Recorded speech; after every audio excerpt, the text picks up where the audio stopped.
Prepare yourself, prepare yourself, prepare yourself, because the events of this chapter of My Hero Academia, I honestly don't think anyone was ready for. Shout out to Rukasu and Dabi's pole dance for putting out the information online, and let's discuss it. The title of the chapter is The Chain of Events That Led Up to Where We Are Now. And according to Rukasu, the chapter begins showing cherry blossoms, while a narration says that the heroes are in a bad place and the villains are striking back. They tried to divide them, but now the winds blow violently. At this moment, someone reaches out their hands towards the cherry trees, and on the page we actually see what seems to be a very old hand, like an old person's hand reaching out to these cherry trees. Now, I think it's interesting to see an old person's hand reaching out to the cherry blossoms, because in Japan, cherry blossoms can symbolize both birth, death, beauty, and violence. And I really feel like those four things are very fitting for the different battlefields that we have, because in this chapter, we do have a sort of birth occurring. We have seen deaths going on in this arc. There is beauty in some of the stuff happening, but there is also a mass amount of violence. But as the winds blow, because we know that there's a massive storm over Japan because of the events of this massive battle, we watch as the winds cut away from the Endeavor and All for One area that we've been sticking to for a little while and take us back to the Shigaraki and Deku area. But first, we have to witness something really awful that ends up happening in this chapter.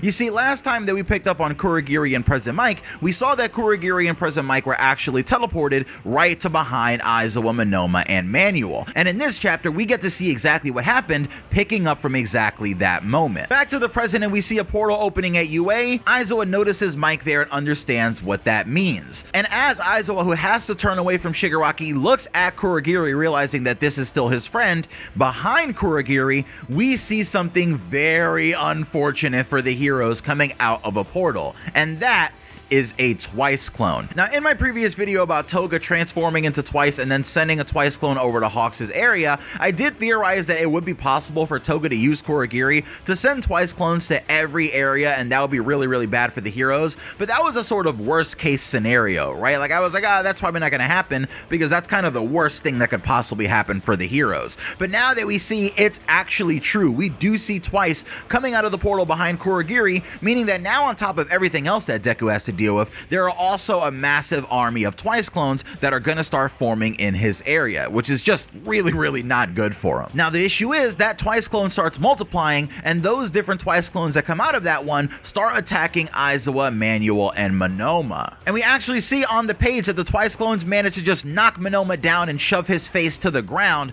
while Aizawa is already clearly turned and distracted. So we know what that means. That causes Monoma to stop looking at Shigaraki All for One for a second, for 1 second, and then a huge explosion happens. And this is where the chapter starts to get crazy, because if you remember, Shigaraki's body has been adapting to get him to win the fight, and the reason that it's evolving is pretty much to find the perfect adaptation to make him win the battle and overcome the heroes. But nothing has worked so far, so that's why we've seen his body changing so much. But before, we saw a massive kind of big bubble forming in Shigaraki's stomach in the wound where Deku punched him, and now in this chapter we finally see a humanoid shape coming out of that hole, completely shedding the body that Shigaraki had only a moment previously. And in that moment, I suppose, all the energy that's released from Shigaraki's rebirth causes a massive explosion that destroys all the poles and everything sticking out of UA, and the explosion is practically the size of UA. The shockwave even goes completely around, as it seems like UA might even be crashing into the ocean. So the power poles surrounding the area are destroyed, and the arena starts to fall, because again, because of the large shock of Shigaraki's explosion, they're no longer able to stay in the air. Now, Mandalay reports on the situation with her quirk, and we see things are chaos inside of UA, where Momo, Hatsume, and everyone else are working to try and support Deku's battle. There are just tubes and rubble and pieces falling all over the area, and it's making a really unsafe environment. But at the same time, it's not like the heroes can catch an easy break, because on the next page, we see that Skeptic is still hacking them. And Skeptic is actually a major focus of this chapter, with him getting a lot of time actually hacking in the background, having a really good time letting UA know that he's gotten into their systems. It's here where we see a horde of Twice clones spilling over the area where we saw Aizawa and Monoma a moment ago, kind of just overwhelming them entirely as they start to flood onto the battlefield, and Deku is still getting blown back from the large explosion that took place only a moment ago. But as the smoke clears, we see Shigaraki standing looking ragged in front of Deku, kind of the most normal look that we've gotten for Shigaraki, More so, it looks exactly like he did in the war arc, where he was shirtless and he had rags kind of going over his waist of his pants being cut up to his legs. And it does look like there are marks all over Shigaraki's body, and he's gripping his stomach like maybe he has some sort of pain in it, especially probably because he did just come out of his own stomach, so how does that work? And Shigaraki All For One actually starts stumbling forward towards Deku, but it's here when we realize Shigaraki, like the actual Shigaraki we've been following the entire series, not the Shigaraki All For One fusion we've been following for the last 100 chapters or so, is actually back. Shigaraki uses the ore pronoun and asks Deku why he wanted to know if he was still there. What did he want, to have another chat at the mall? It's here where Shigaraki says, "It's useless, hero.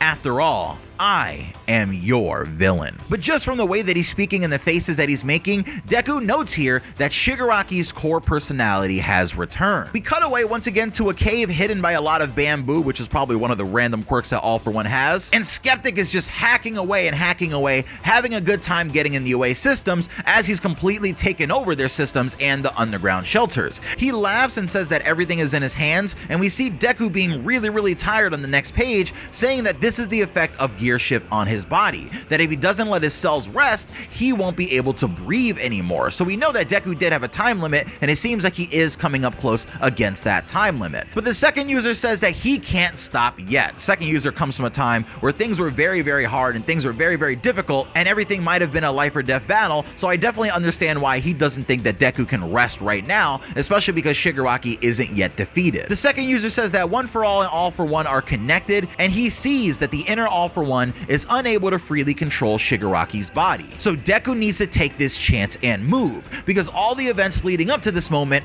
will be the key to victory. And I definitely think that includes everything that Star and Stripe was able to do with her quirk against Shigaraki's All For One. I just think that the leftover effects of what she did are going to take a little time to really kick in, because it needs someone like Deku to go into the Vestige world and actually interact with All For One and One For All. But it's here where we cut back once again to Skeptic hacking, but suddenly a silhouette appears on one of his computers saying, "Found you."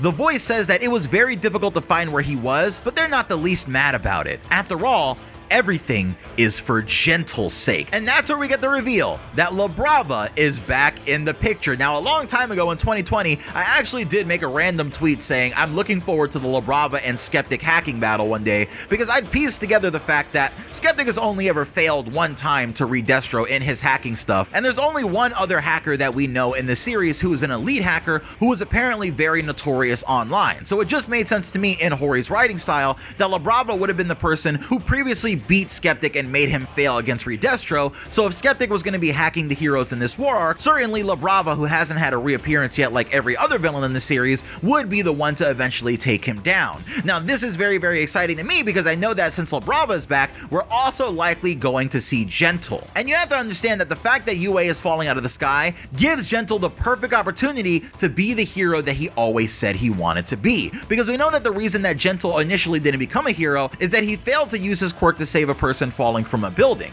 But what if now Gentle uses his quirk to save all of UA and keep it in the air, to keep it from crashing into the water, killing everyone, I'm sure, on board, because UA is very heavy. I can't imagine that it would do really well smashing against the ocean surface. So those are the details for this week's chapter of My Hero Academia. We're going to do a couple more videos discussing some of the events in this chapter. I likely am going to do a dedicated video to the La Brava and Gentle return. We also have to do another video talking about everything going on of Shigaraki's body and the return of Shigaraki's core personality, and we also still really have to break down what's going on in some of these other areas, because I suppose if Horikoshi's not going to show us what's going on with Aoyama and the villain that he's fighting, we're going to just have to theorize about what's happening. So look forward to videos on the channel. I have planned videos that I was already working on that I'm going to push forward a little bit, but you can expect to see soon in the channel the day that Tenko Shimura became Shigaraki, and a couple other fun recap videos as we round out this end of the year kind of recap section of the story of My Hero Academia. So I appreciate you guys for sticking around. Let me know in the comment section below what part of the chapter you thought was the hypest, and please like this video. It really helps me out getting these videos into the algorithm. And if you want to be here to get early details on the rest of the chapters of My Hero Academia, you know that I'm your fastest source on YouTube to get you that information, so you might as well hit the subscribe button and hit the bell to get my notifications, because I mean, what are we doing here?